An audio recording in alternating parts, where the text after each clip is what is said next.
இது நான் நேற்றைக்கு முந்தா நாள் 3ஆம் தேதி வாங்கினேன் தயிர். ஆவின்லேருந்து தான் வாங்கினேன். அதில் ஒரு டேட்டு போட்டிருக்காங்க பாருங்கள், 2ஆம் தேதி 6வது மாதம் 24வது வருஷம். ஓகே, அது வரைக்கும் ஓகே. நான் 3ஆம் தேதி வாங்கினேன், இது 2ஆம் தேதி பேக்கிங் பண்ண தயிர் அப்படின்னு நினைக்கிறேன்.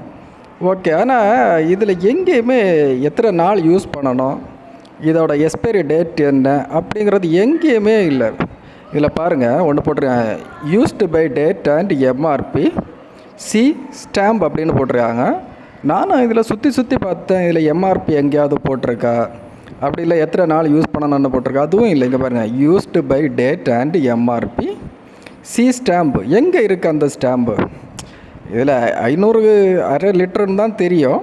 இதோட விலை 35 ரூபா தான் வாங்கினாங்க. பொதுவாக எல்லா இடத்துலையுமே இந்த தயிரோட விலை 35 ரூபா தான். அது ஓகே. ஆனால் இது எத்தனை நாள் யூஸ் பண்ணணும்? ஒருவேளை பேக்கிங் டேட்டை மட்டும் போட்டால் கூட இதை எத்தனை நாள் யூஸ் பண்ணணும்? பேக்கிங் பண்ணலேருந்து ஒரு 5 நாள் யூஸ் பண்ணலாம், 6 நாள் யூஸ் பண்ணலாம், இல்லை 10 நாள் யூஸ் பண்ணலாம் அப்படின்னு சொல்லிட்டு எங்கேயாவது இவங்க மென்ஷன் பண்ணியிருக்கணும். எங்கேயுமே இல்லை. ஒரே ஒரு டேட்டு தான் இருக்குது, 2ஆம் தேதி 6வது மாதம் 24வது வருஷம். அவ்வளோதான். அதை தவிர இந்த பாக்கெட்டில் எங்கேயுமே இல்லை. நீங்கள் இதே மாதிரி வாங்கின பாக்கெட்டில் எங்கேயாவது டேட், எக்ஸ்பைரி டேட்டோ இல்லை இத்தனை நாள் தான் யூஸ் பண்ணணும் அப்படிங்கிறத எங்கேயாவது போட்டிருந்தாங்கன்னா பார்த்தீங்கன்னா கமெண்டில் சொல்லுங்கள். நானும் சுற்றி பார்த்தேன், இந்த பாக்கெட்டு இல்லை எங்கேயுமே இல்லை 5 நாள் தான் யூஸ் பண்ணணும் அப்படி.